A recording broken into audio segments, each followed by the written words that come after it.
Hi everyone, it's Kim. Welcome back to my channel, and if you're new to my channel, welcome. Today I am going to bring you a cook with me video, and it is fall and cabbage is in season, so today I'm going to be making an unstuffed cabbage roll bowl. So I googled a couple of recipes. I found one on All Recipes, and I will link that one below.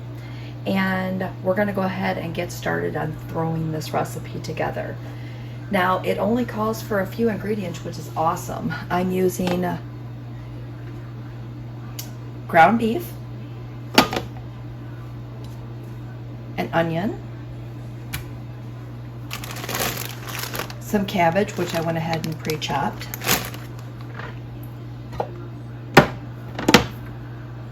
diced tomatoes, tomato sauce, some water, minced garlic, and then some salt and pepper. And what we're going to do is we're going to go ahead and make our rice in the Instant Pot, and that way we can control the amount of rice that goes into this meal, and I really like that. So since it's just my husband and I went ahead and cut this in half, because this originally called for like 2 pounds of ground beef and a whole head of cabbage, so I really don't need that much. So I just went ahead and I'm going to cut this recipe in half today. So you notice that everything was pretty much chopped and ready to go except for my onion, and that's because I just wanted to take a second and I wanted to talk about my knives. Everybody always asks which type of knives I use. I don't know if you can see it, but there's a little right here, there's a little yeah, I can't get it to focus. But these knives are made by Rada, R-A-D-A. And I'll have the link below to Amazon. They do sell them in sets. They sell this one by itself. Matter of fact, I just ordered a second one of this one just because of the fact that I really like these knives. They're super sharp. If they do dull a little bit, you can sharpen them super easy. So I just wanted to take a minute just to say that, you know, these are my favorite knives. I've got like a smaller set in my camper, and then I have my larger set at home. But by the time camping season hits next year, I'm definitely going to go ahead and order another set of these knives just so that I have them ready. So I'm just going to go ahead and I'm going to chop my onion, and I'm just going to pan you over.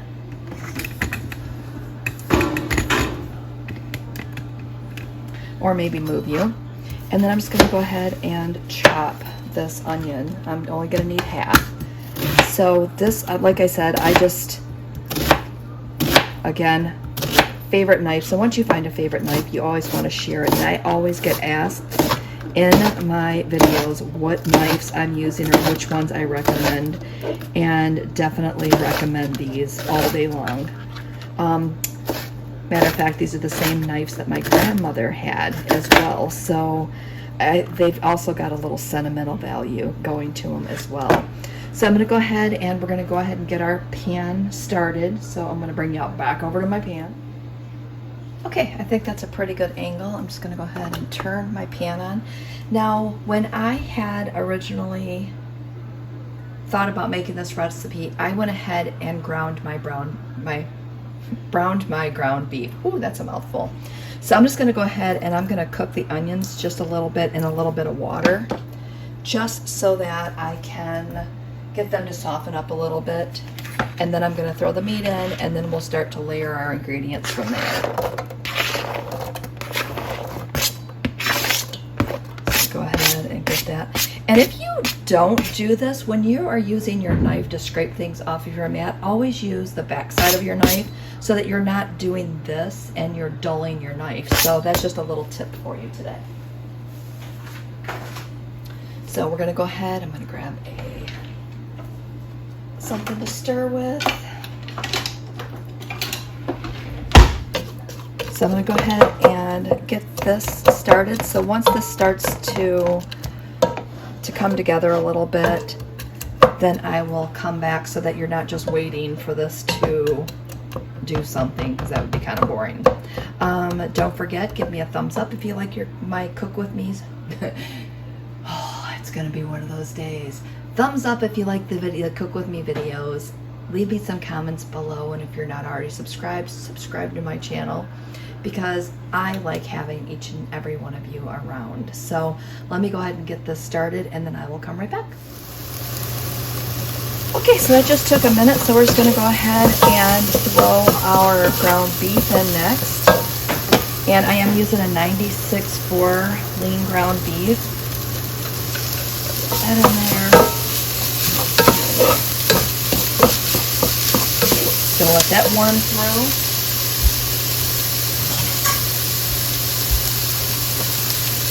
And I'm gonna go ahead and open up my garlic so that I can throw that in next. So far we have a half of onion and 1 pound of ground beef in here.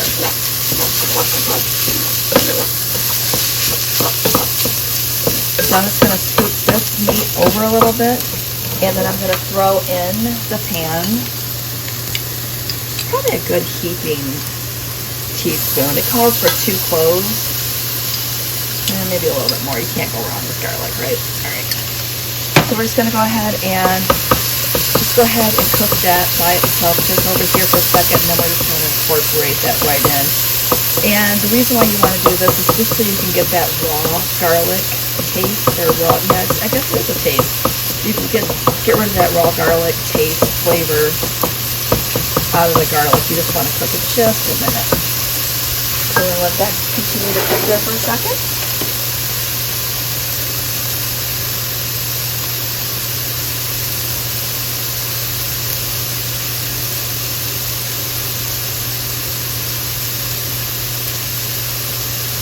Alright, that's good.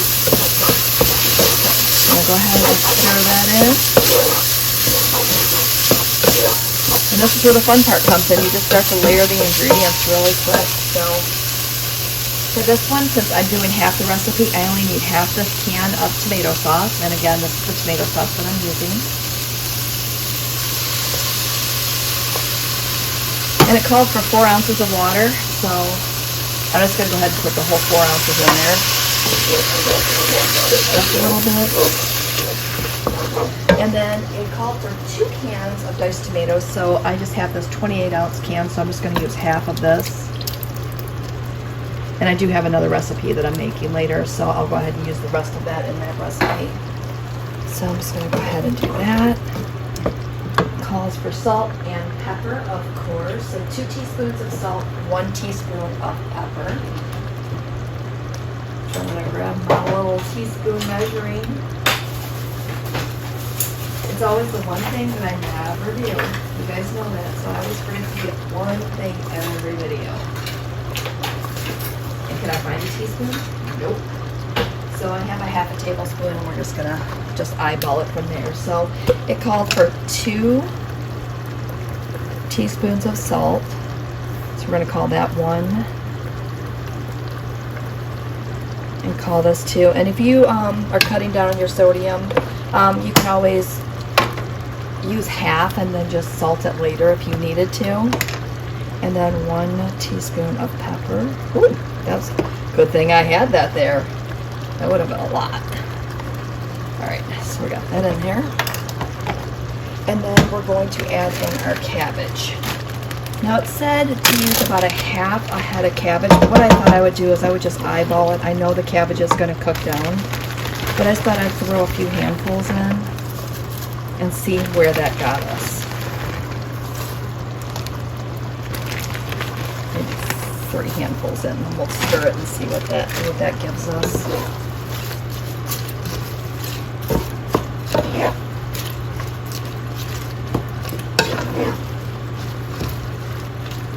I'm gonna say that's probably good, and that almost gives us half of our bag, maybe just a little bit more, because this was a whole cabbage head, a small cabbage that I did, so that should be good there. And I can always add just a little more water if I need to in there.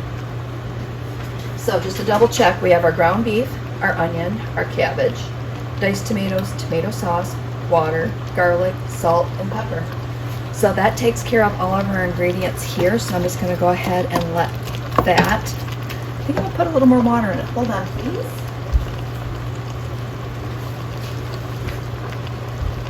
Just because I know that I'm going to be putting this over rice, and I want to make sure that we have enough sauce in there, which again, that cabbage is going to cook down. So I'm going to bring this up to a boil, and then I'm going to turn it down to medium heat, and I'm going to let this cook for 30 minutes on my stove.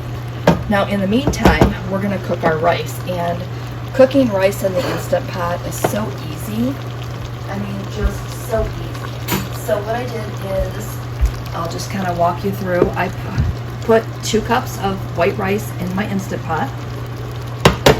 I'm going to add in 3 cups of water, a little tiny bit of salt, and then I'm going to press the rice button on my Instant Pot. So if you want to see that, I guess I can just take you over. I'll show you real quick. Hold on, please. Okay, so we have our rice in there. So I'm going to go ahead and I'm going to pour in 3 cups of water. So that's 1, 2, and then 1 more. And that's 3. And then I'm going to take a little bit of salt, and then I'm going to pop the lid on.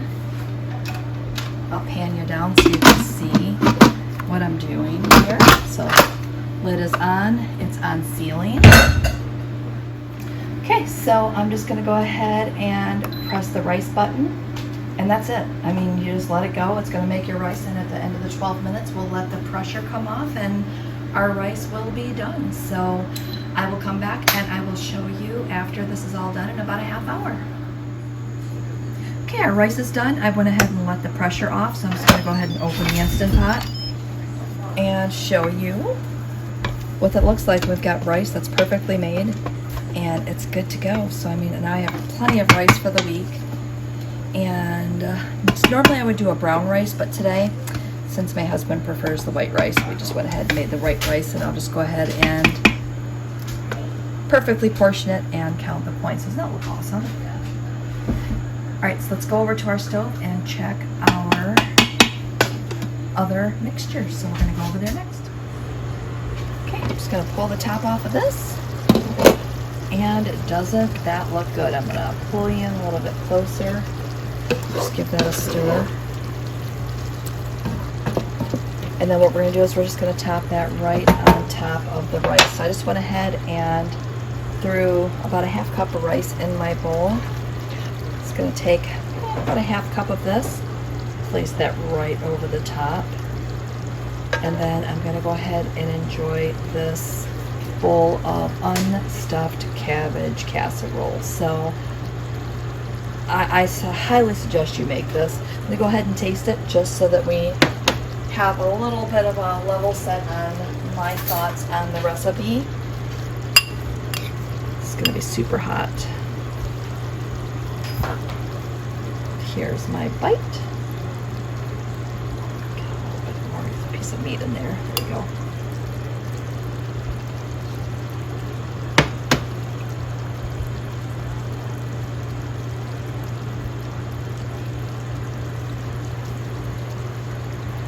Okay, the first bite was pretty good. I'm going to take one more just to make sure that my opinion is right on point.